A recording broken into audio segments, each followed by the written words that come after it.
Today we are discussing it's a little different than our usual genre of films we do. Today we are discussing the 1970 movie They Call Me Trinity.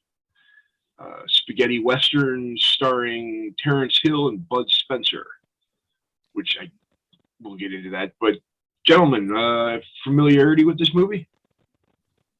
Until you mentioned it, Art, I'd never heard of it before. So yeah, I can't tell you how many times I've seen it growing up. My dad had like VHS cassette copies of it, like as soon as they were available, and then DVD copies, which I still have. But yeah, I can't even tell you how many times I've seen all of the Terrence Hill and Bud Spencer movies. There's like 18 of them. But these two are definitely my favorite. They're all considered Trinity movies, even the one with Ernest Borgnine. But they're not like sequential or sequels. You mean Super Fuzz? Yeah. Oh, yeah, wow. Believe it or not, that's actually considered a Trinity movie overseas. Interesting. That's what I kept thinking about watching this one. Was I grew up watching Super Fuzz, and that was my familiarity with Terrence Hill, and so I'm watching this one expecting that same kind of level of zaniness, and it never came. But yeah, I've always known about this movie. I don't want to say always, but I've known about it since I was a teenager. Had just never seen it until this morning, actually. So I'm going in very fresh. I don't think I have really put two and two together. After watching it, I think I remember maybe hearing about it, but this was the first time I've watched it. And truth be told, I'm not a massive fan of Westerns. I don't mind Westerns. I mean, it's a genre in of its own. It has good and bad, but specifically spaghetti Westerns. But yeah, this I'd never heard of before until you mentioned it, Art. Yeah, it's kind of one of those ones where, I mean, not a lot of people know about it. It's not a perfect movie. It's not a cinematic masterpiece by any stretch of the imagination, but it's watchable. At least for me, it is, and enjoyable. It's supposed to spoof the 60s spaghetti Westerns that Clint Eastwood starred in. And it does do that fairly well without being overly obvious. It's not like a Mel Brooks level kind of spoof where they're all but smacking you in the face with the obviousness of what they're making fun of. But it is it's definitely not as on the nose as it could be, which I kind of appreciated about it. Because obviously, as it started with the music and the whistling and everything, I was like, this is totally like you said, a parody of Good, the Bad, and the Ugly, and all of the Leone westerns. But I did like that it wasn't like, hey, look, here's our allegory to that character, and here's this one, and here, yeah, it wasn't stacked up for you. So it kind of allows it to be its own thing. Okay. So, Art, do you want to take us through this one? No, go right ahead. All right. You're far better at it than I am. Sometimes I get shit out of order, but so I just watched it the other night too. So, interestingly, when it opens, it's literally what you see behind you there, Art. He's being dragged. You see this guy being dragged down. What is that thing called, anyhow? Travoy. A what? A travoy. They refer to it in the film as a litter, but it's actually considered what they call a travoy. It looks like, well, okay, well, yeah, it's some sticks on the back of a horse, and he's sleeping as the horse is just wandering, and he's going through a river and through mud. It's like, and out of nowhere, the horse just stops, and he's in front of this little restaurant. Well, the horse knew where to go. He'd been there before. Yeah, that's what I want to know. How does he not get hopelessly lost with the horse just kind of ambling around while he's passed out in the back of this thing? That's actually kind of the whole thing about it is he just kind of, he's a drifter. He just goes wherever the horse takes him. And that's just how kind of laid back his character is. I mean, that's kind of a good descriptor right there. Is he just kind of goes wherever the wind takes him. Well, before we get too far past it, though, can we talk about the opening music and that theme song? I love the theme song for as cheesy as it is. I love it. So do I. Go ahead. I did enjoy the theme song. It's got that early, not early, but like the big Hollywood Western kind of from that era.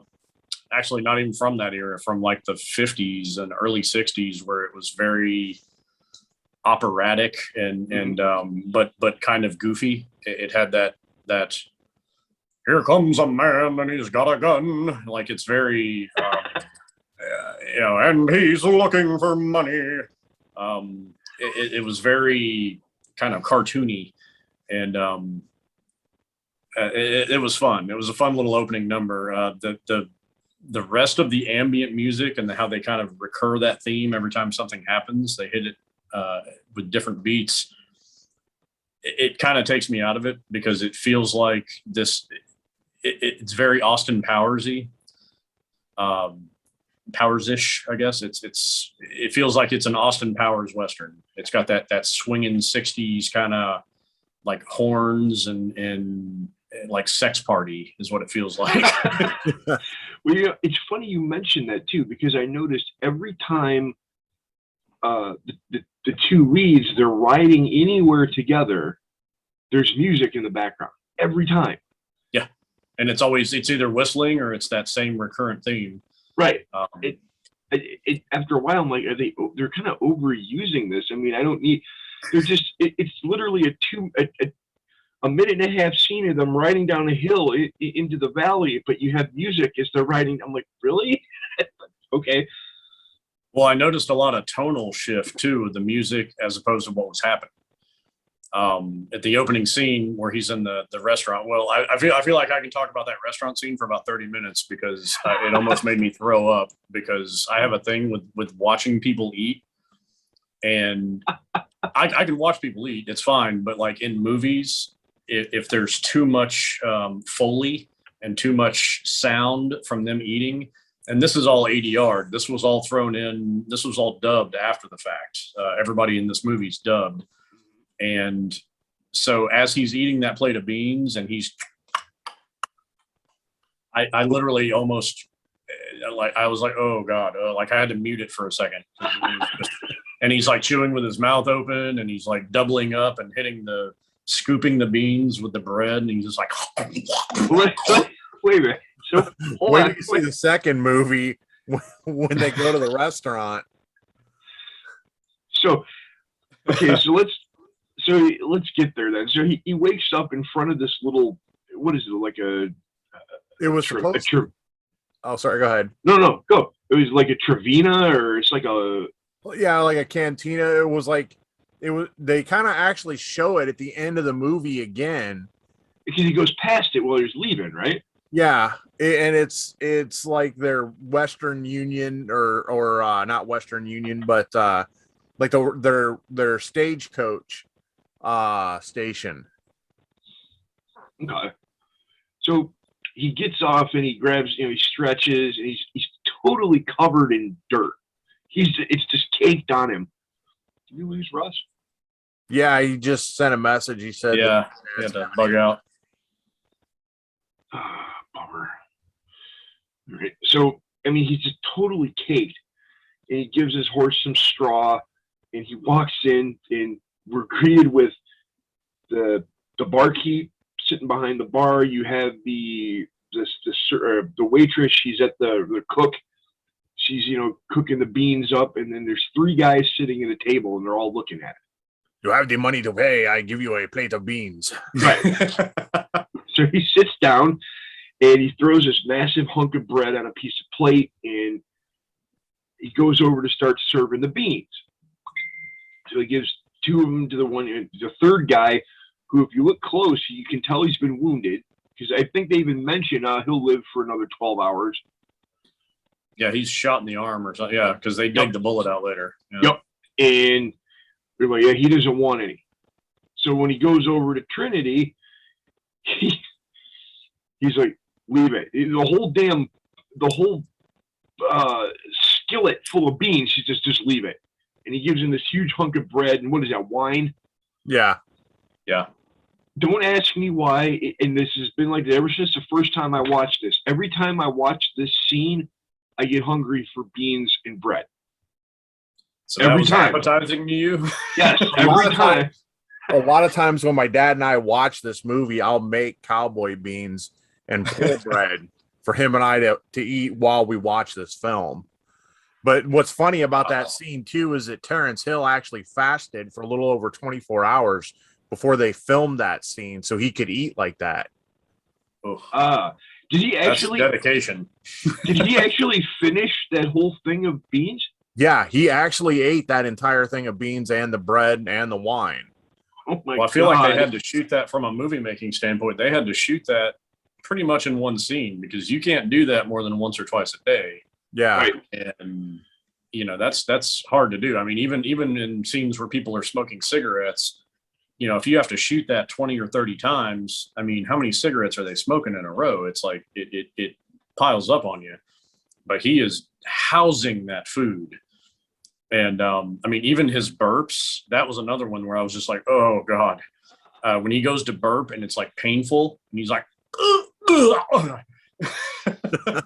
I was just like, ugh. And then he goes right back at it. Right. Oh, He's yeah. like, yeah, that's okay. It's clear now. I'm going to eat some more. And so he's mowing on this food. And the two guys that are at the table next to him, they say something to the effect of, well, we won't know till we ask or something to that. And the guy gets up and he sits down right in front of him. And I just thought this was, what is it he says to him, Art, when he first sits down? Because he takes a piece of bread and he lifts his chin up while he's chewing. Yeah, they're like bounty hunters. Right. And they're checking wanted posters to see if the reason that he was eating like that and crossing the desert was because he was on the run. Right. Somebody. And they made a comment about that's not hunger, that's famine. That's famine. Yep. Like he hadn't eaten for days. I mean, anyone that crosses the desert like that has to have something bad on their conscience. Right. So, Yeah. But then they realize that he's not wanted. Right. So they let him finish his food.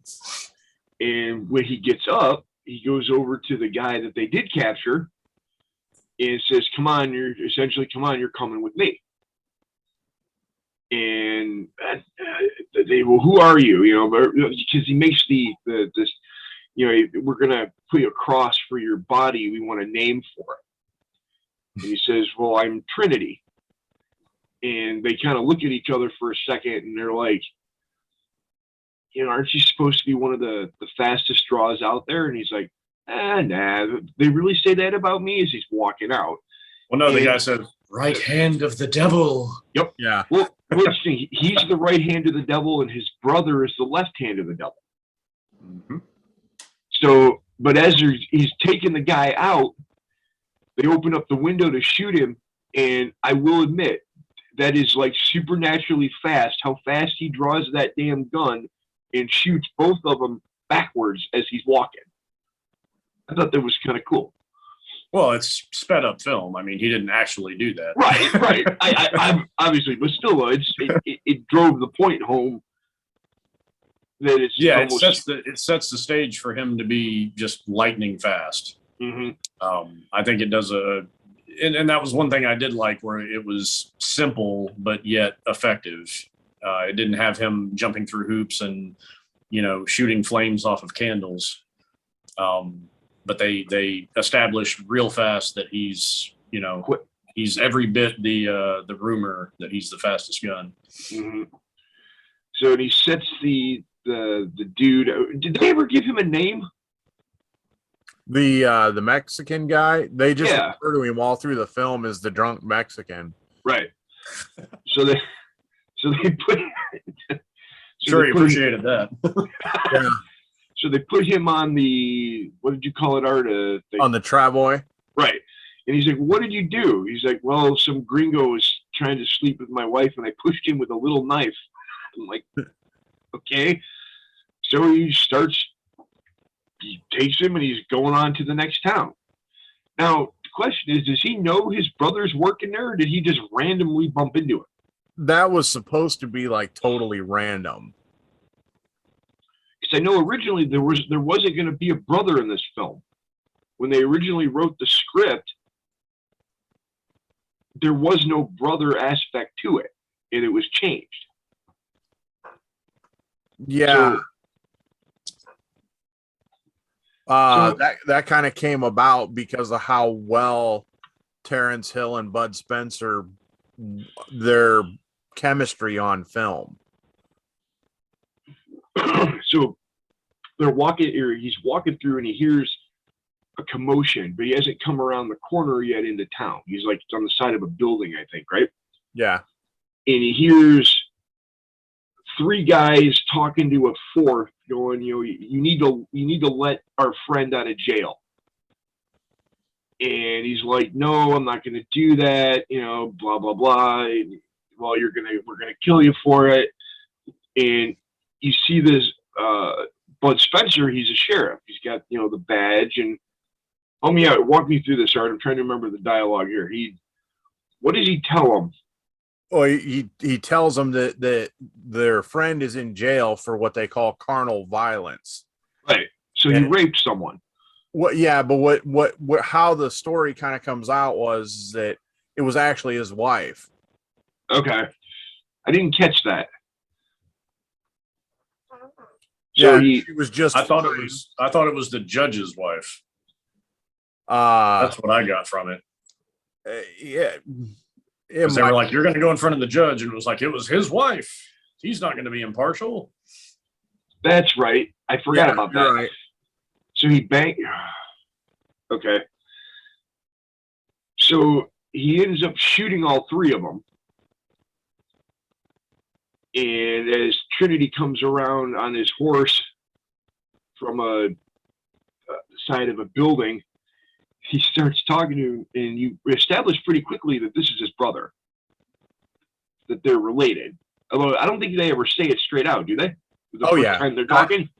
Not right away, but it does come out. Right. So yeah, I mean, it's implied when he says after he shoots the guy's like, wow, and he's like, left hand to the devil. So, they established that he's the left, he's the right, and then once they're talking inside the jail, the office or whatever, he says like, you're my brother, blah blah blah, and then the other guy says, "Are you guys really brothers?" And he's like, "Yep, same mother." Yep. Now the what is his name? Old Jonathan. Old Jonathan. I've seen him before. Who is he? Anyone know? He looked an old Italian guy. No idea. He's actually in the second film. Oh, he looked familiar for some reason. I never knew. But Terrence Hill and Bud Spencer, those are not their names. They're actually they're Italian, and Terrence Hill's German. Mm-hmm. Terrence Hill's German. Yeah. Oh, that's right, because he survived the Dresden bombing when he was a baby. Well, when he was a kid. And until I saw this, I never knew that. I guess they took the names so it was more appealing to American audiences. So, anyways, they're inside the jailhouse, and you establish pretty quickly that Bud Spencer is not the actual sheriff. He met there. He shoots the sheriff. He shoots the actual sheriff as they're meeting him, because this comes up a couple different times. Yeah, he was traveling. He notices behind him that somebody he thought was following him, but it just turned out they were going the same direction, and he had shot him, thinking he was following him, and then took his badge because he escaped from prison in Yuma.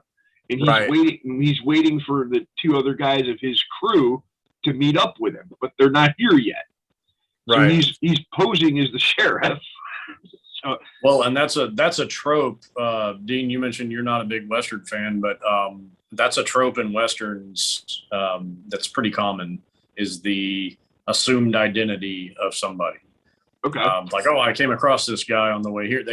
Tarantino used it in The Hateful Eight, where the one guy, I think it was Tim Roth, and he is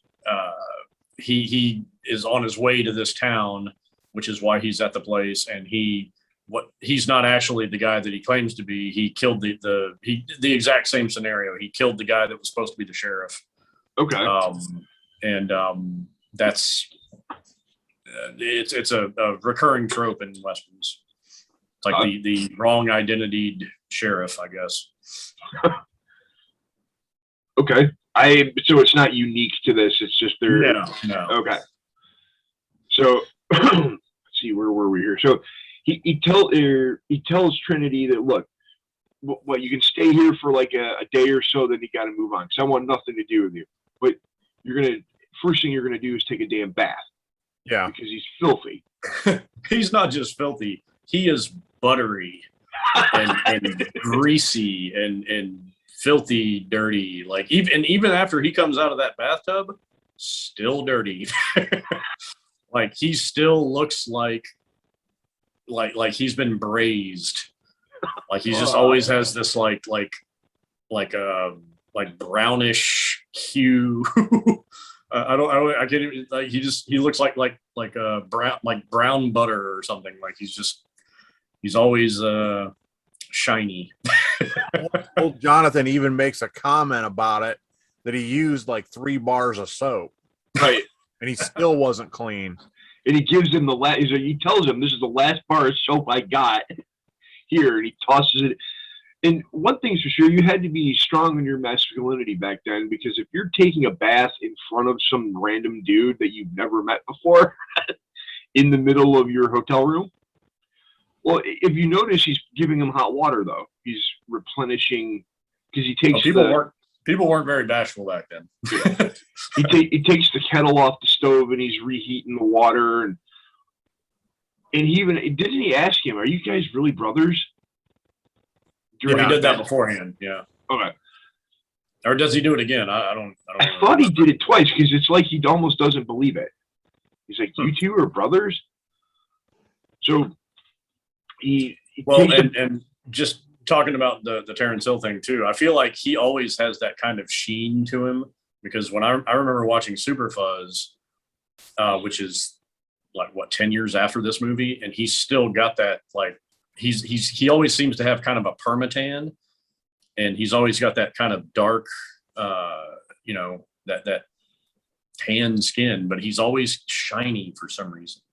Like, I don't know what it is. oily but skin, he still maybe? has that kind of, yeah, maybe he's got that like he looks like he just came out of a fake and bake tan, like a tanning bed.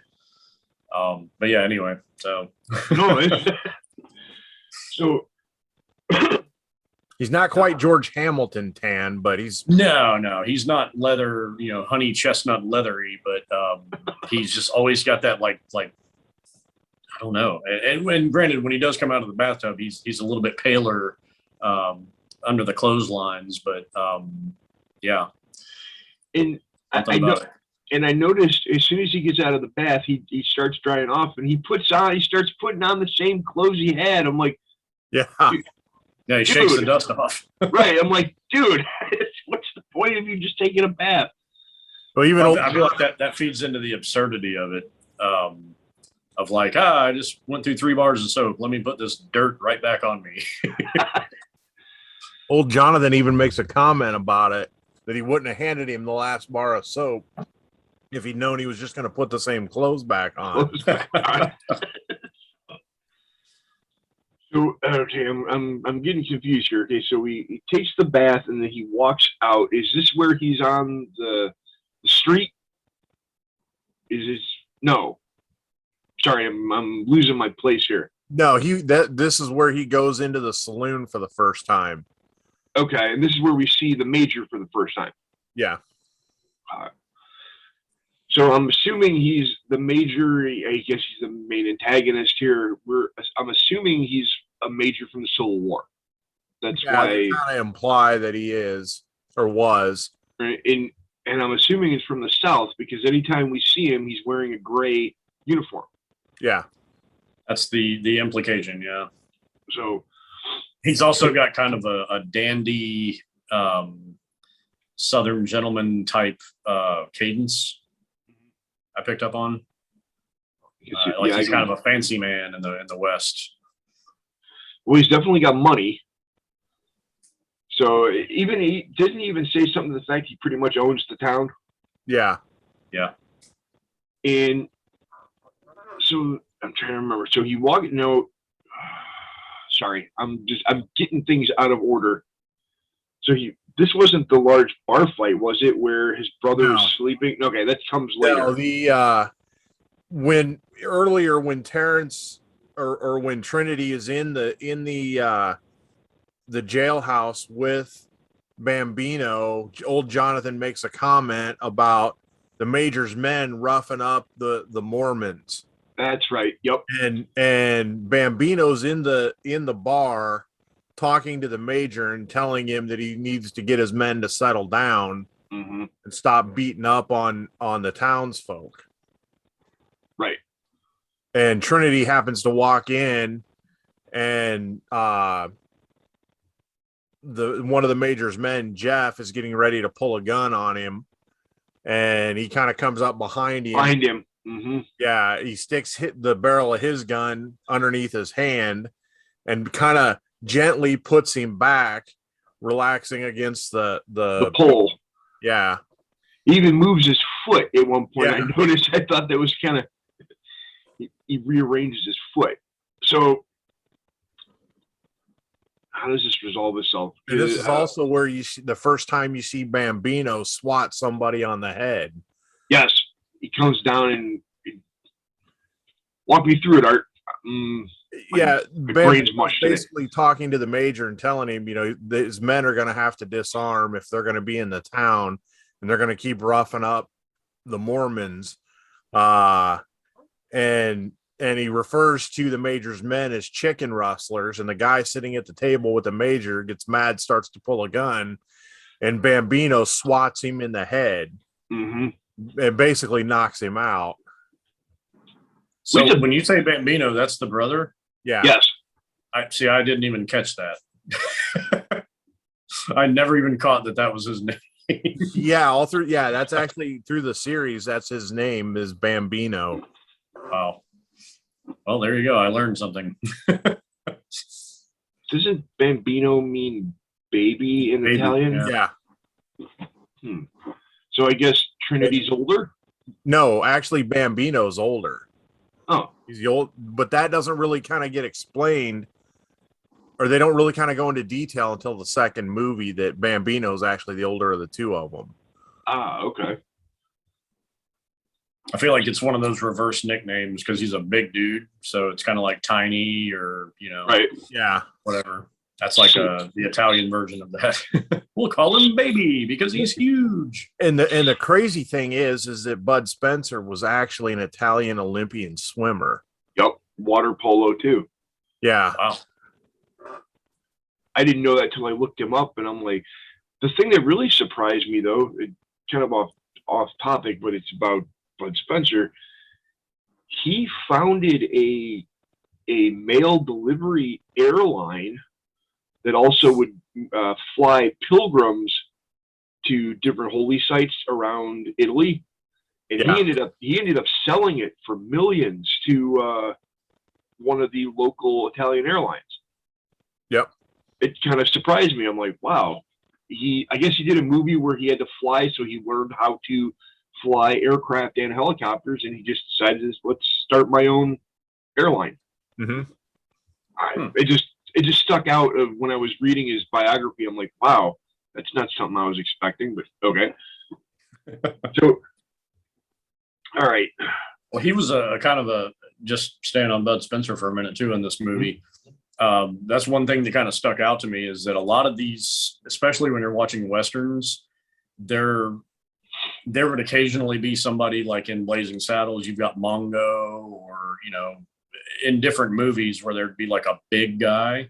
But for the most part, every cowboy in every movie is always displayed as this kind of like average, sinewy type, frontiersman. So for them to kind of have him, I mean, he was a burly guy. Like, he wasn't fat. He wasn't, he wasn't sloppy. He was just a big kind of a brutish guy. He's a big guy, right? But they didn't play it up. They didn't like, oh, here comes Goliath. It wasn't anything like that. He was kind of treated, they were nonplussed by it, but it was, when you contrast him standing next to some of those guys, it was like, wow, he's way bigger than them. So I liked it, again, that they weren't too on the nose with it, but it was kind of refreshing seeing a natural looking large man, in that setting, as opposed to like, oh, here's Dave and he's, 5'10" and 150 pounds. Right. Yeah, I feel like that's every cowboy in every movie, is they're always like just kind of enveloped in their clothes, and they've got, the 10-gallon hats on and everything. So kind of like I like that he was kind of disheveled a little bit too. Like, he wasn't totally tucked in, and he wasn't prim and proper. And he was a mess. I mean, yeah. His beard's, well, it's not straggly, but he's got kind of like a messy beard, and he himself is dirty. It's not like he doesn't look like Gene Autry or something, with Trigger. He got the perfect, he looked lived in. Yeah, he wasn't a star-spangled cowboy. Yeah, he didn't have, did he even wear a hat? I don't remember seeing him wear a hat. No, he actually doesn't really wear a hat until they put one of the kids puts a Mormon hat on him when they're visiting the Mormons, but he regularly he doesn't really wear a hat until the second movie. Yeah, and I kind of dig that, because, like, I mean, obviously I would wear a hat because I'm bald. I wouldn't want my head to burn off, but yeah, I felt like that kind of gave him a relaxed, like, hey, I'm trying to play the part here because I'm impersonating a sheriff, but I'm not really fully investing in this. Like, he was just kind of like, this is how I am, whatever. But what's interesting is, even though he was just playing the part of the sheriff, he actually, for the most part, he gave a shit about the town. He did. It was a kind of an odd dichotomy, but he wasn't overacting the part in the movie, like not as an actor, but like, right, the character himself wasn't like, oh, I'm the sheriff and I have to be the sheriff. Like, he was just kind of, he was being very naturalistic about it. But you could tell that he probably was doing a better job than the guy that he killed, of being the sheriff, which is kind of ironic. What's also interesting about their movies, the first one and the second one, is that they're essentially bad guys. They're essentially criminals, but they end up doing good things. So yeah, I like the morally gray characters like that in any fiction, because it shows that imperfection, that even if you're not perfect and you're not sparkling and shining, that you can still be a good guy. Outlaws with a heart of gold. Yeah, the hooker with a heart of gold, and no, that's their mom. They even mentioned that later on. Yep. So, all right, where were we here? Walk us through here, Art. So they're in the bar, and this is where he calls them chickens. Yeah, he calls them chicken rustlers, and then right. after he swats the guy and they leave, the major kind of starts plotting on them. They go and Trinity and Bambino go back to the jail, and that's where Bambino tries talking Trinity into helping him, and tries to talk him into becoming the deputy. Yep. He tells him, you'll get $1 a day plus room and board, and old Jonathan to cook and clean up after you. And free ammo. Yeah. Free ammo. That's actually, I caught that line too, and I was like, that's probably a pretty good bargaining chip for back then. Oh yeah, that was probably a pretty good perk. Was wow, because I mean, how many bullets did they go through, and how expensive were those back then? You always hear about like a fancy 6-shooter costing like $20. I remember that always being a thing. But you never know how much bullets cost back then. Well, believe it or not, I guess play Red Dead Redemption 2. I guess they even went so far as to put in correct pricing for items. So, There you go. But at first he turns him down. Yeah, he does like, a couple times. He's like, no, yeah, no.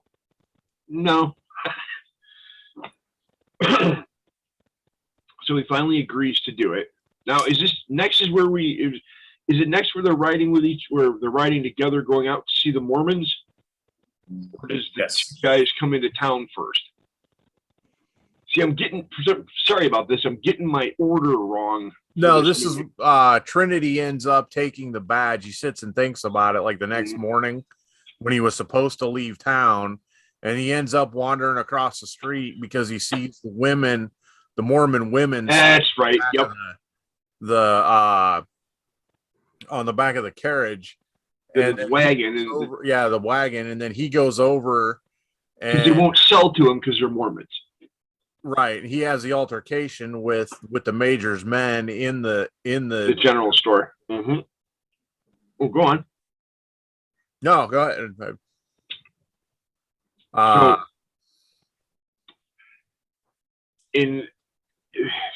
Well, I think that's the reason why. The other reason why he wanted to stay and help now is because hey, there's two cute blondes here. Yeah. And thinking with his stick, right? Hey, there's these two cute blondes. Let's help them out.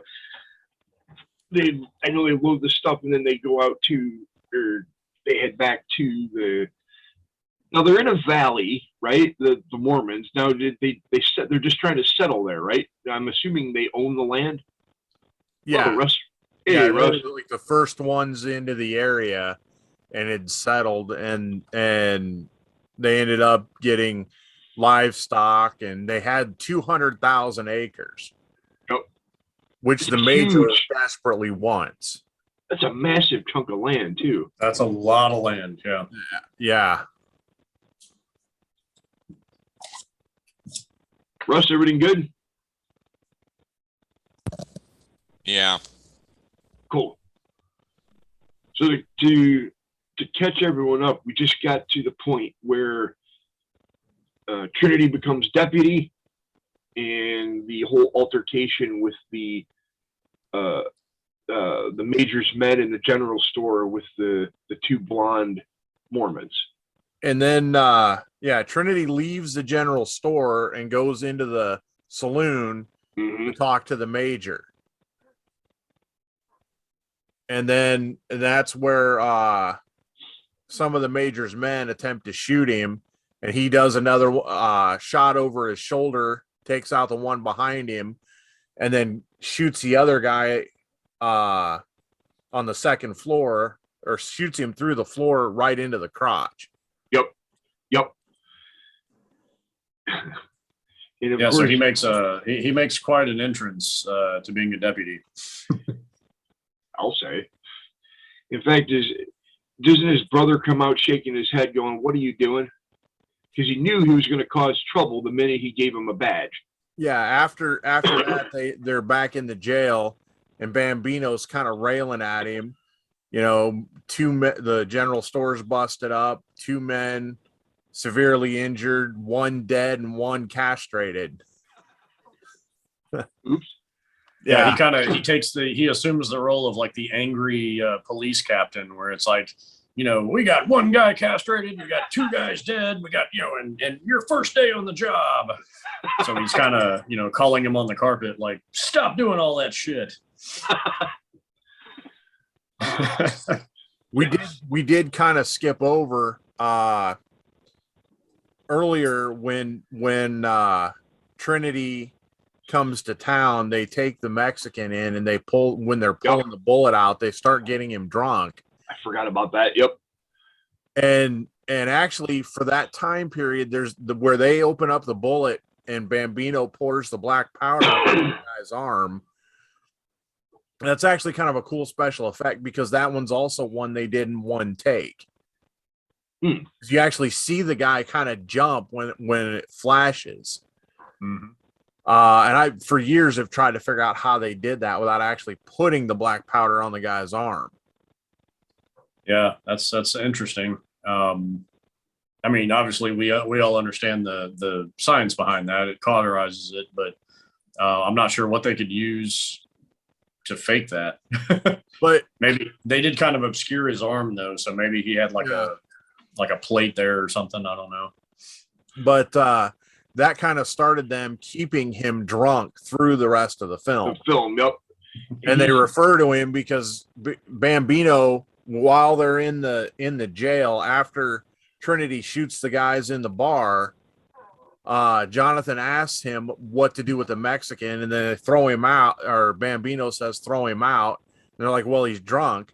And Bambino says, fine, give him a bottle of whiskey and tell him to shut up. Have him go to sleep. Yeah. Russ, your thoughts on this up to this point? Oh, sorry, I'm recovering. It's all good. It's all good. Yeah. I'll catch up with you in a little bit. Okay. So, moving down. So, I don't know why I am getting this movie so mixed in my head. I just watched it again last night, and it's like I'm getting shit out of order. It's one of those movies where it just kind of everything seems so much the same. It just kind of blends together. It's like it's hard to keep track of it because it jumps around. It doesn't jump around, but yet. Well, it's got 70s pacing. And 70s pacing tends to drag a lot of movies from this time period. When you watch it, they start out one way and then they get really boring in the middle. Because they were just and this has got a 2-hour runtime too, which I thought was about 30 minutes longer than it should have been. I'll grant you that. What's that? I'll grant you that. I didn't realize that this had a 2-hour runtime, and I was watching it last night, and I looked down. I'm like, oh my God, this thing's 2 hours long. I didn't realize. I was thinking it, an hour and a half. I didn't realize it was that long. For a Western, that's pretty long. And then, I mean, generally they're what about? Well, I mean, for a comedy, it's long. Yeah. Well, and there's a lot of like Russ said, there's a lot of scenes that are very similar, and a lot of the locations that are very similar. So it does kind of bleed together. Like some of the stuff that we've pointed out, I completely forgot about. I watched it an hour ago. So yeah, it didn't really. They didn't make good use of that time, I don't feel. Because here is where the first time we go to the Mormons, right? Right. And I know this was filmed in Italy. Wherever this was filmed is gorgeous. Yeah. Oh, yeah. That valley, it's just absolutely beautiful. You have this green grass with the rocks, and they go down this little hill, and you literally see this valley sprawled out in front of them as they're going down. And this is where we meet Tobias, the head of the Mormons. He calls everyone brother. Yeah. And he says, Brother. "Oh, brothers? Who told them we were brothers?" Right. So they go down to kind of, I guess, get their side of the story. They want to know what's going on with them. And of course, Trinity likes the two blondes that are walking around. I'll get to the waterfall scene later. I like that. Of course. Two wives? Two? But and they show them as they're just gentle homesteaders. They're building the main building. They're the other thing I do want to bring up here though is we mentioned the music. So it's a really short, a minute and a half, 2 minutes for them riding down the hill into the encampment. If that, because it's a long shot of them riding through, because they ride through the cattle and it moves. Right. Why in the world do they need to play a version of the theme while they're riding down that hill? Every time these two are riding together, there's music in the background. I actually think it was a monetary choice. Like they couldn't afford another theme. They spent so much money on that theme that they just recycled it. Yeah, the music wasn't dynamic in this movie whatsoever. It was that same theme, just portioned out. And yeah, that is one of the problems I have with this film.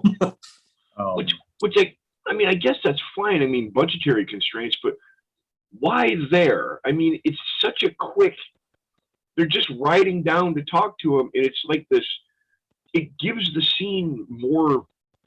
How can I put this? I don't want to say depth, but usually when they're using music like that, it's to establish something. Like they're it's more. It makes the scene more important than it really is. Right. That's what what I was getting at. It's like putting on danger music when you're making toast. It's like you don't need to do that because you don't need to emphasize that action. Like they're just it's a mundane act. Right. I almost was part of the spoofness of it because there's a lot of times these spaghetti westerns, the Clint Eastwood ones, there's times where they'll have that music and you're expecting more and it's kind of a flat scene. So that's kind of where I was thinking why they did that, but it might just be that they. That could have been on purpose. I don't know. I didn't immediately give it that credit. I just thought it was like bad editing where it's like, yeah, let's throw in a little musical number here. And then that's probably what it was. I'm probably looking more into it. That's like my assessment of Maverick and Top Gun. Like I gave it way more thought than the writer or the director did. Oh, Top Gun. Man, I was having a good day till you mentioned that. Sitting here enjoying my black licorice and well, I gotta throw some shade at you, because this one I don't quite deride this one like you hate Top Gun, but this one was tough for me. I'm not a big fan. How about Xanadu? Honestly, and I told my girlfriend this too. I was like, I would rather watch Xanadu than this movie. Oh wow! And you guys know how I hated Xanadu. It just that's awesome. I feel like the enjoyment I get from hating Xanadu is more enjoyable to me than the boredom that I had with this movie. This movie was just, I was so indifferent to it that I was just kind of like,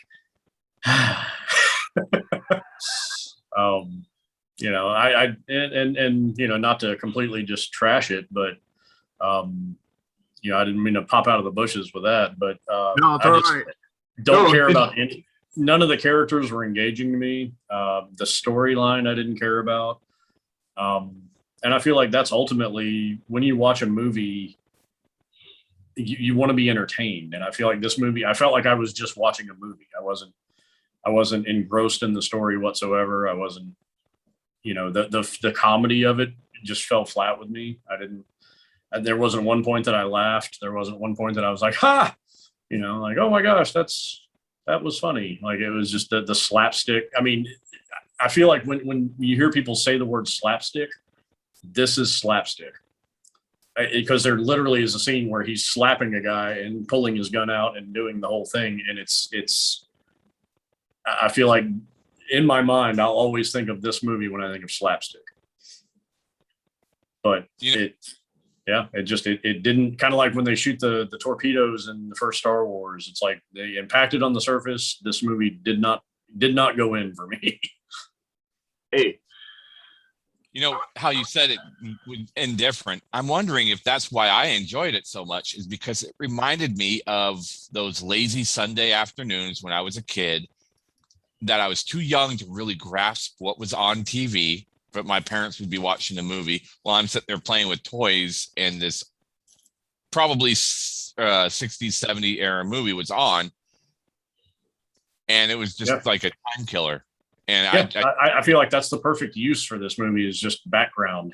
That's, but I know as I was sitting there thinking about it last night, I think I enjoyed the character Trinity more than I did the movie.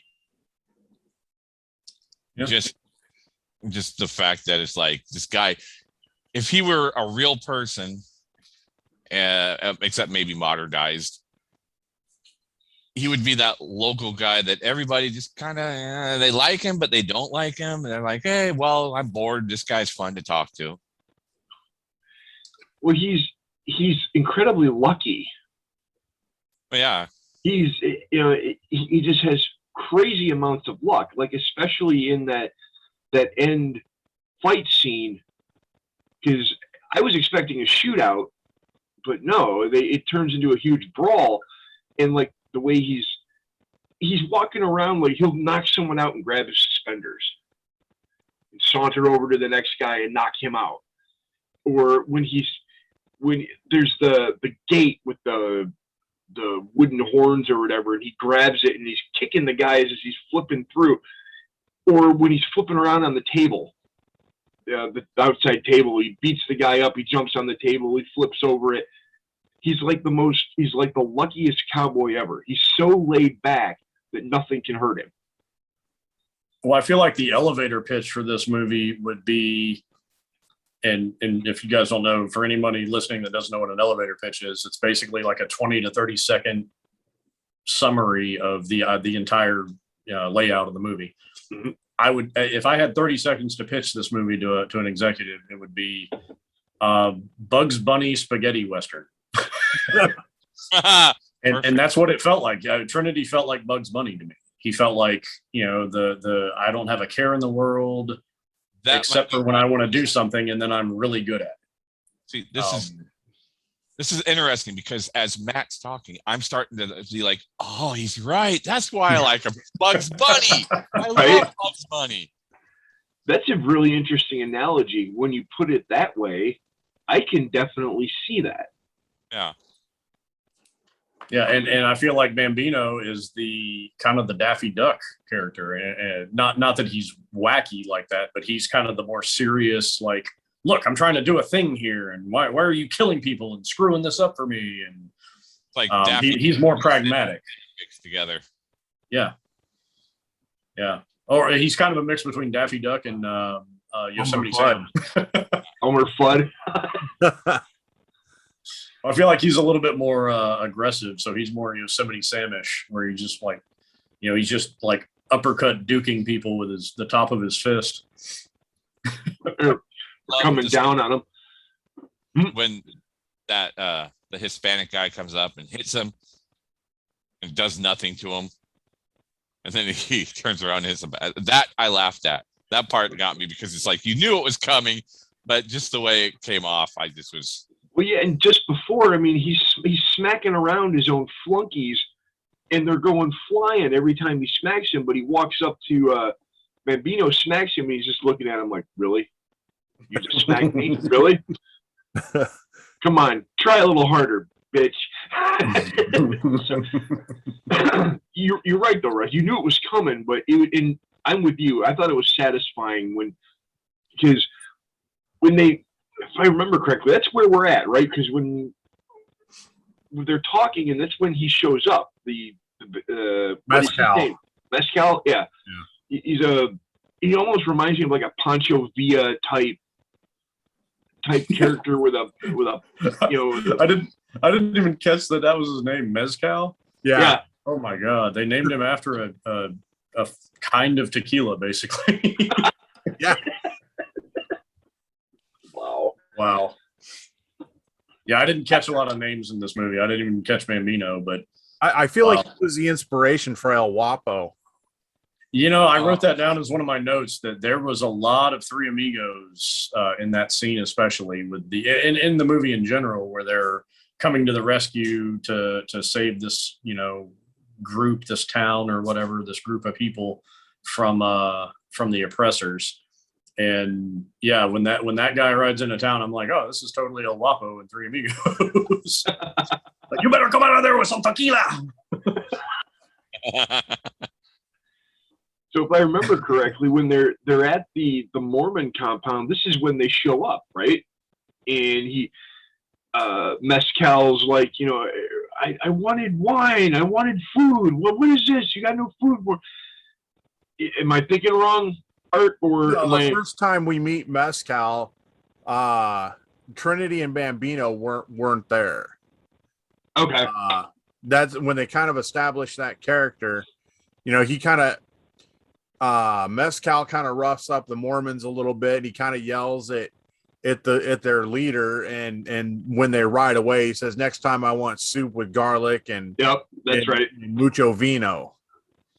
And but yeah, where we're at now, yeah, we're kind of past that. But yeah, they do meet Bambino and Trinity. All right. So, okay, I hate to say this, I'm lost. Take me through this, dude. Where are we at? Because I got lost in the weeds here. No, it's all right. Yeah, well, you were pretty close. You know, he's Mescal walks up, smacks Bambino, and then Bambino dead arm clubs him. Yep. Puts him on the ground. He ends up hitting him or Mescal gets up, hits him again, and Bambino swats him a second time. And then Mescal tells one of his men to smack Bambino. Right. He just gently taps his cheek. And Bambino drops Mescal again. That's right, because they had to help him up because he can barely stand as they're leaving. Yeah. They got to drag him to his horse. If this is your opposition, they could have ended it right there. Yeah. All right. So, oh my God. Mescal's men leave, and then Trinity and Bambino go back to town. We kind of actually skipped over though the Bambino trying to make Trinity leave. Oh, that's right. They're on the two sides of the river. Yeah. Yeah, Bambino not Bambino, but Trinity shoots Bambino's gun, splits it in half. And that sawed-off shotgun he's got. Yeah, and tells him, if I wanted to leave, or if I didn't, how did he say that? If I wanted to shoot you, I would. Right. And in fact, he tells him, it's almost, good brotherly love. He's like, you got no ambition. You need to rob stagecoaches or maybe a bank. You need to do something with your life. You can't just wander. Well, and he also points out, he goes, you were a good card shark at one point. Yep. He said, why don't you play cards? I don't know. I like how he's just nonchalant. He just kind of wanders through life. Well, he gives him that answer. He's like, oh, how will I find time for that when I'm so busy doing nothing? Yeah. Right. Yep. I loved how he was like, why don't you go bring a couple of women to mom's whorehouse? Down in New Orleans. Yeah. It was like go into business with her. Let's see, their mom's a madam, and I'm assuming, do they have different dads? Yeah. All right. So, well, it makes sense if mom's a madam, right? Right. So it's right, because that's when they cross the river and they split up. Okay. And he goes Trinity goes to meet he goes and hangs out with the Mormons. That's where he finds out that he could have two wives. Yep. And then Trinity goes back and talks to Bambino and tells him, I'm going to stay here. I'm going to join the Mormons. And he's wearing Mormon clothing when he does. He's got the white shirt with the black trench coat and the hat. Right. And when he first sees him, he almost does a double take. He's like, what? Yeah, he says, It's amazing. It's amazing what guys will do when they get horny. Yeah. Well, wow, the two hottest girls in the West. I'm going to be a Mormon.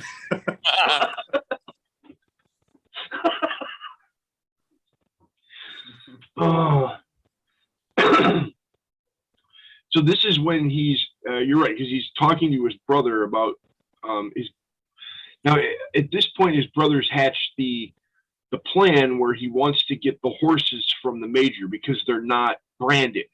Right. They're unbranded horses, which would be worth a fortune because you can't prove who owned them. Right.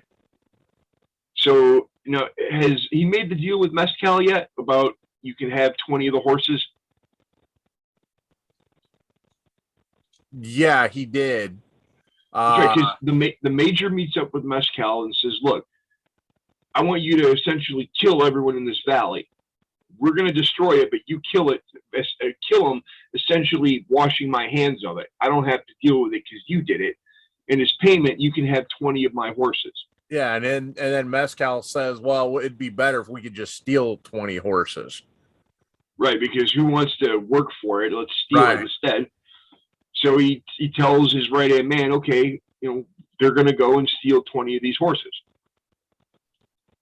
So Trinity or Bambino has an idea where let's go in and take these horses for ourselves and cut everyone out and just bug out. Now, because he was waiting, his two compadres from prison has shown up by this time, right? So, and Trinity essentially says, "Okay, I'll help you with this, but after this, I'm done. I'm gonna hang up my 6-shooter and have 2 wives and become a Mormon," which is frightening in and of itself, but okay. So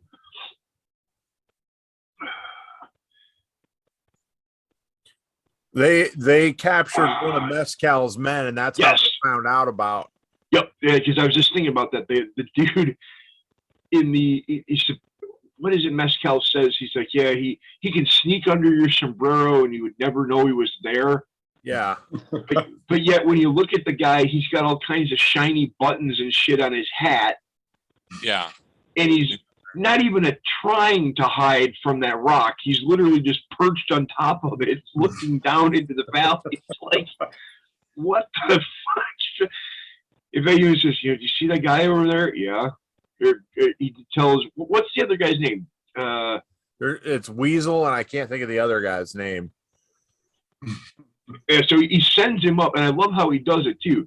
He unhooks the saddle from the horse, so when the dude jumps on it, he just slides off and smacks into the ground. They take him back down to the Mormon camp where they interrogate him with a 6-shooter up his nose. And he tells them the always plan. The best way. Yep. And here's where they figure out, okay, let's steal these horses. So I guess it's supposed to be the cover of night, right? I mean, when they go to take these horses. Yep, they use that classic blue filter. Mm-hmm. I was wondering. I've often wondered how that was done. Is it just a blue filter over the lens? It was the lens filter that they used back then in a lot of movies, even American movies or American films. They'd put a blue lens filter over the camera to make it look like night, but they were filming in broad daylight. They even used it in Jaws. Yeah, it's a technique called day for night. Oh, and it's pretty common. Do they still do it today, or is it just all done? Okay. Oh yeah, almost every time you see, unless it's purely night, like where it's just black. I mean, if you see a movie where it's nighttime, but it's like blue and it has that kind of haze to it. That's what they're doing. Okay. Yeah. So we've established that he's going to go ahead with the scam, and they're going to steal the horses. And I laughed when I saw this. The two hands. Oh yeah, we're supposed go ahead and take what you want, And he starts counting 1, 2, 3, 20, and 21. They're 22. asking him like, how did it go? We killed all the ladies and and the children. We burned everything to the ground. Cats and the dogs. The guy even says, "Wow, it was a real massacre." Then he's like, "Yeah, it was a nice massacre." And now, did they take all the horses? Yeah, they ended up taking all of them. Okay. And they ended up shooting the 2 guards. Now, I want to know is where they never said where they're hiding this massive herd of horses, because you never see them. You never see them again. Well, you see one of them, but no, you find out later that they hid them in the valley with the Mormons. Okay. And then, of course, The major finds out about it. He ain't too happy. So is this when he decides to move on the valley? Yeah, he decides to do it, and then they kind of go into that montage where they're training the Mormons how to fight. Yep, because Mormons, they don't believe in violence. I do like how they did that, where even if they come in and you're sitting down at their table, because they'll feed you, but you have to take off your gun. Right. And I don't know, I just thought that was kind of neat, because that's not something you see a lot in these type of movies. Well, that's another Three Amigos reference too, is that they teach the villagers how to fight. Mm-hmm. I picked up on that as well. In the training is hilarious, especially the big guy in the overalls, when he's trying to scoop him up and slam him on the ground. He just isn't getting it. So, flipping him around. Yeah, the training montage was funny. Well, you can't punch, you kick. And he's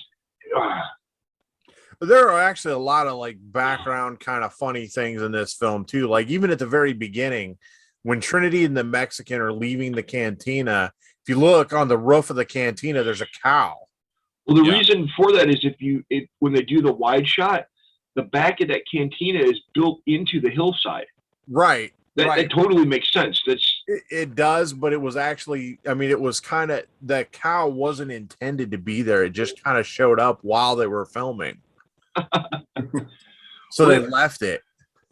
Well, that's normal. They would put, back then they would actually put grass seed on top so grass would grow so they'd have more grazing. Anyways, my girlfriend pointed that out to me. She's like, yeah, that's a common thing. I'm like, oh, okay, because I was right with you. Why is there a cow on top of the building? I'm from Oregon. It didn't make any difference. It was like, hey, that's normal. So we get through the training montage, and they're all they got a plan. They're all waiting for him, and I love the guy the lookout standing on a hill. He's reading the Bible, right? And he's got he's got a rifle, even though I guess they were into nonviolence, but he has a nice rifle sitting there with him, and he calls out. He's like, "They're coming!" And it's just old Jonathan with the drunk Mexican. And right. Jonathan's figured out that he's not the sheriff because the real sheriff has showed up looking for him, but he covered for him. Yeah, and that tells. I think that speaks to his character. Yeah, he knows he's an outlaw, but he's a good person, so he's not going to dime him out. Well, and Jonathan also knows what they're about to do with the horses, and he wants his cut. Yep.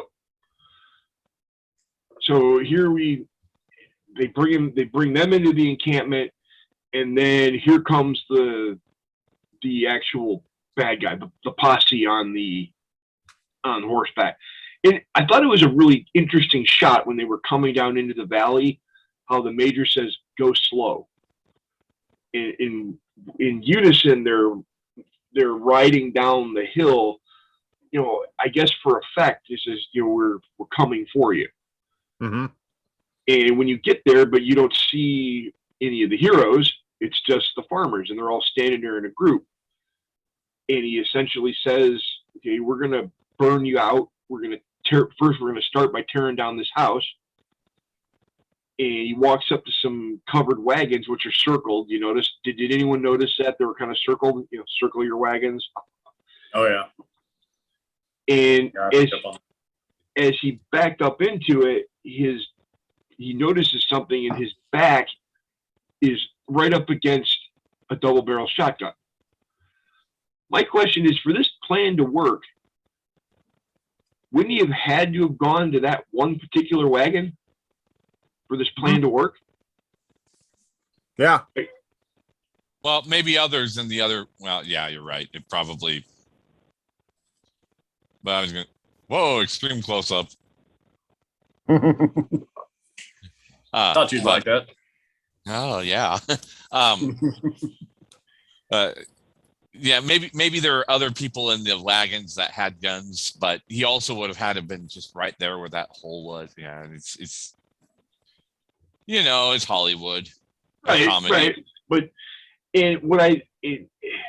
he's standing there and he gave his orders, and then all of a sudden he's rescinding his orders, and his henchman is visibly confused. He's like, I don't understand what you want me to do here.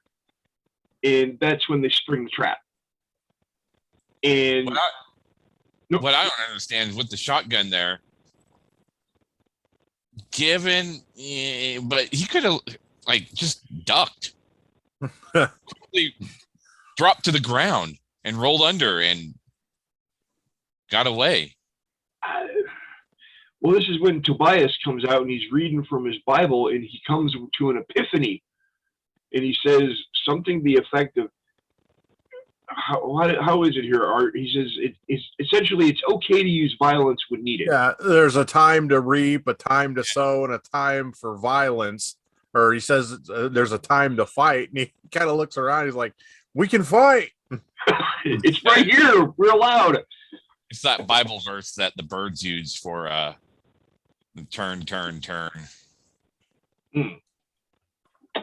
Exactly. It's in the Bible, so you're allowed to do it. Yeah. That's probably how they got the idea for Footloose. And Kevin Bacon's all like, David danced. And so then they could have a dance. Listen, Kevin Bacon and his loopholes. Hey, come on now. Kevin Bacon rules. Come on. He was one of the first guys to die in Friday the 13th. But anyway. So, and I'm trying to remember the exact scenario here, because they get both sides to throw down their guns, which I thought was crazy. I was expecting a shootout. But they get both sides to throw down their guns, and it turns into a big-ass brawl. Yeah, I was hoping for a shootout. That would have been more entertaining. Although I was having fun watching like the acrobatic fight parts. You can see like when the one guy swings around on the wood, you can tell it's definitely not wood because it's all springy, like a gymnast bar. I'm like, totally, obviously not wood. And you're right, though, Art, because a lot of the fight scene was very entertaining. I thought it was one of the most entertaining parts of the whole film. But if you look in the background, there's all kinds of craziness going on. I mean, you have, at one point, the brothers the brothers do punch each other. One punches the other. Oops, sorry. And it's such a crazy melee. And you got the one guy that was being taught how to kick. He's just literally kicking ass everywhere he goes. He keeps 1, 2, 3, 4. He goes to the next group. 1, 2, 3. The whole thing's absurd because nobody really would fight like that. You'd get your ass handed to you. Right. But it was, I will say that was probably one of the most enjoyable parts of the whole movie was this crazy fight scene at the end. And of course, they end up winning. They kick everyone's ass, and they convince the major to go to Nebraska. Take your shit and go to Nebraska.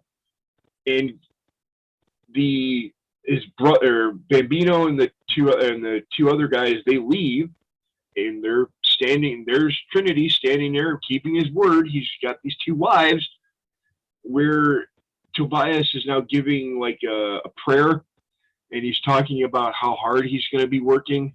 Yeah, and how he's going to love he's actually going to love the fatigue that he feels and the pain in his joints from tilling the fields and by hand and irrigating the whole valley, and he turns around and says, "Where's our brother? Where's our newest brother?" He's like, "Fuck this." Takes off, and at the closing, you're right, Art. He goes to where it started with the little Trevino, and he catches up with his brother.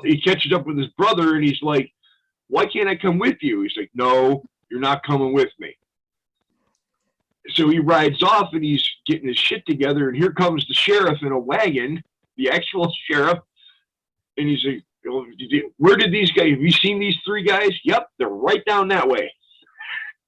So he dimes out his own brother, takes off his boots, and he's exactly the same as what you see behind there, Art. He lays down, and lets the horse go. The end. I enjoyed this movie. Even though I'm not a huge fan of westerns. I think you're right though, Art. The chemistry between Terrence Hill and Bud Spencer, it works. It was an enjoyable movie. Yeah, with all its flaws, it was a fun watch. But what do you guys think? Hard disagree. Yeah, I don't hate this movie, but I didn't enjoy it. I did like, I'll point out the things I liked. Like you said earlier, it was beautiful, the landscape and the sets and everything. It was, you can see why they decided to shoot so many Westerns in Italy, is because it really, and even better than a lot of American made Westerns of that time, it sells the frontier landscape really, really well. Right. And it felt like Mexico. It feels like the Old West. So beautiful, beautiful scenery. I did like Terrence Hill and Bud Spencer with their chemistry. I just didn't like their characters. I didn't care about their characters. I can see, you can see a natural attraction with those guys that they enjoyed working with each other, and that you could tell that they liked occupying the same space. And I thought that was good. I liked that opening song. I just wish that they would have used different music throughout, as far as the ambient music. And a lot of it just ended up being that swinging 60s sex party, Benny Hill type. I don't know. It was just, it took me out of it every time it played. The tone was kind of all over the place. I know I say that a lot, but the comedy wasn't funny to me. The serious parts weren't serious for me. It was kind of in limbo the entire time I was watching it. I was just completely indifferent, didn't care what happened. I kept finding myself looking at my watch going, is this over yet? And at least, again, going back to Xanadu, at least with that, it was so bad that I enjoyed beating up on it, that I was just like, oh my God, this is stupid. With this one, I wasn't doing that. I was just kind of like, meh. Which I guess the sequel did better than this one. Didn't you say, Art, that the sequel was like the highest grossing spaghetti Western of all time or something? In Italy. Yeah. Wow. Now, worldwide, the first was actually the highest grossing spaghetti Western of all time. Wow. But that was, and what's weird about it is if you read about it, that was because of how it was released in Hungary, of all places. I guess they were hungry for some Westerns there. Yeah. Well, I love the Sergio Leone movies. I absolutely love them. I think they're, as far as Westerns go, I think they're masterpieces. I think they are just beautiful, violent works of art. And to me, if I was going to watch, like, I would rather watch any of those movies to occupy my time than this movie, or, anything. Like, I would never even watch these sequels because I was so nonplussed by this entire movie that I was like, like I could think of 100 things I'd rather do. And yeah, I'm kind of glad that it took me until now to see it. But I just, yeah, it was remarkably unremarkable to me. And that, I guess that's saying something, but not in my wheelhouse. And I've seen some other low budget spaghetti Westerns that I enjoyed. Some of the John Philip Law ones I really like. Death Rides a Horse with Lee Van Cleef. There's some good ones. And correct me if I'm wrong, Art, wasn't Terrence Hill in one with Henry Fonda? Yeah. Yeah. It was like My Name is Nobody or something like that. And that's, for whatever reason, in Italy, that's also considered a Trinity movie. But that one, I remember seeing that one, and that's what I thought this was. I thought it was a Trinity movie. So that's why I went into this one expecting that. and it was completely not that, because I actually enjoy that movie. Well, interestingly, I guess Terrence Hill was in the unofficial sequel to the original Django. He played Frank, or was what is his name? He was in Enter the Ninja. Franco Nero. Franco Nero Yeah. played the original Django, and then they did an unofficial official sequel where Terrence Hill plays Django. It's called Django Get a Coffin or something to that effect. I don't remember the exact name, but Django prepares a coffin. It's like it's an official unofficial sequel to the original Django movie. Interesting. Yeah. They actually that's my summary of this, is that I just did not feel this one whatsoever. But I know you guys, dissenting opinions are always welcome. But I know you guys enjoyed it. Well, for me, the damn theme song is stuck in my head. I've been listening to it for the last 2 days on Spotify because that fucking whistling won't get out of my head.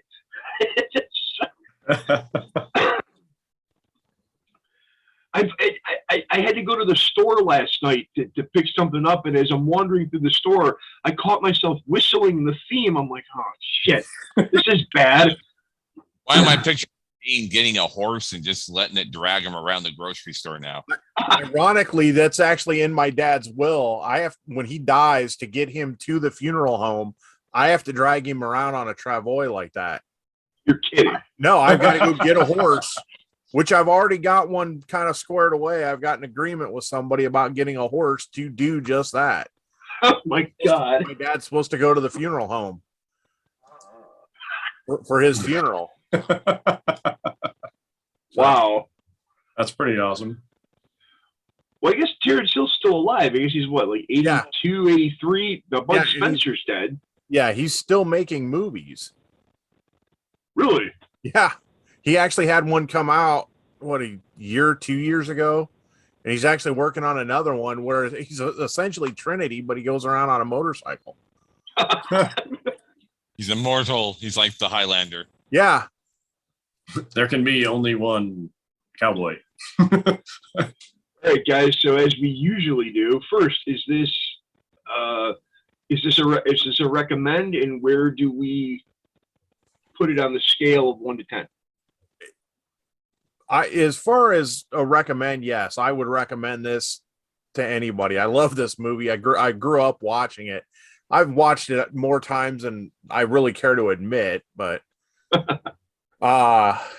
me, I mean, it's got a lot of quotable lines too, like "Evening, Sheriff, shut up." When Jonathan's walking through the town at night, the town's one of the town dwellers says, "Evening, Jonathan," and he says, "Go to hell." The "Who told him we were brothers?" Or real friendly place. Yeah. One of my siblings will say something like, "Well, I'll see you tomorrow," and I'll slam my hand on the table. "No, you won't."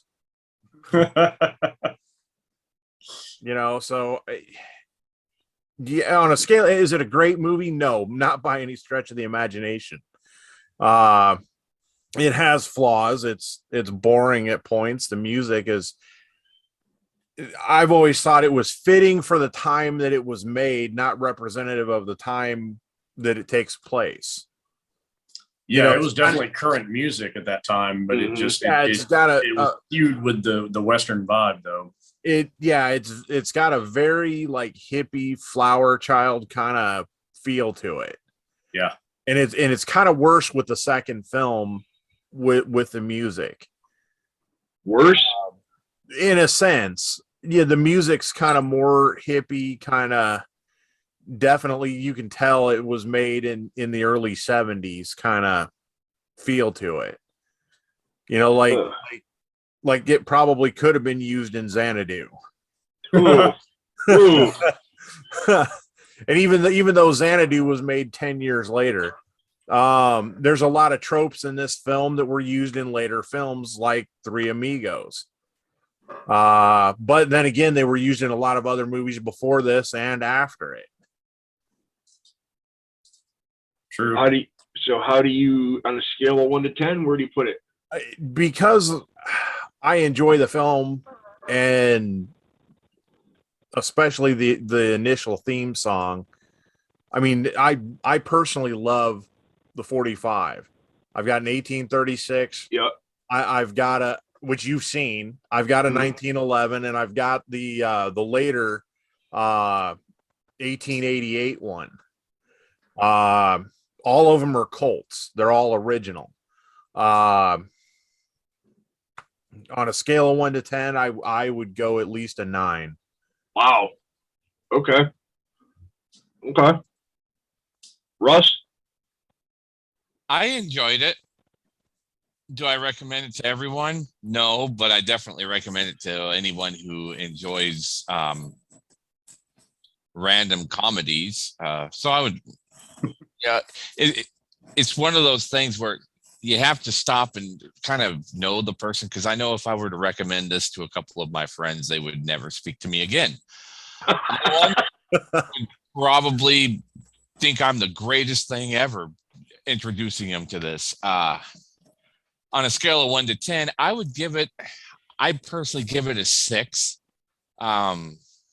Because I know it's definitely flawed, and there's times that it goes slow enough that I did find myself checking my email while it was playing instead of just being submerged, just deep into it. And like I had mentioned, I really like the character Trinity more than I actually probably like the movie. There's parts that I would have liked to have seen more of Trinity's quick draw, just the silliness and randomness of him. But yeah, I'm for the most part, I recommend it, but definitely not just going to be a flat out recommendation. Like, this is one of those movies that everyone must see. But I give it a 3. And I feel like, I didn't hate it. I just, I never feel the need to watch it again. I definitely never feel the need to, I'll never feel the need to recommend it to just a random person, unless if I know that they're really into Westerns and or spaghetti Westerns, then I'll say, you know what, you need to watch this, because I feel like it has, just with the amount of them that they made and how successful they were, I feel like there's a relevancy to them. Especially for fans of spaghetti Westerns. But I feel if somebody's a fan of that genre, they're going to have seen these already. But I wouldn't, if I was sitting around in a room full of 10 people and, all different walks of life, I wouldn't tell everyone in there like, oh yeah, you need to see this one. I feel like it would, I feel like I'd be embarrassed to do that. yeah, But, and again, going back to what Russ just said too, like I did like I can't even say I liked the Trinity character, because what I liked about him is that he reminded me of Bugs Bunny. But at that point, I'm like, well, do I really like Bugs Bunny? Because he just kind of like screws with people, So it was, I felt like he was a caricature instead of a character. But yeah, that's where I'm at with it. It did, and again, going back to it having a relevancy and importance, the Three Amigos reference in other movies, I feel like it has a certain level of importance, because it I'm sure it preceded a lot of those. I didn't research it, but so if it inspired other movies, then I feel like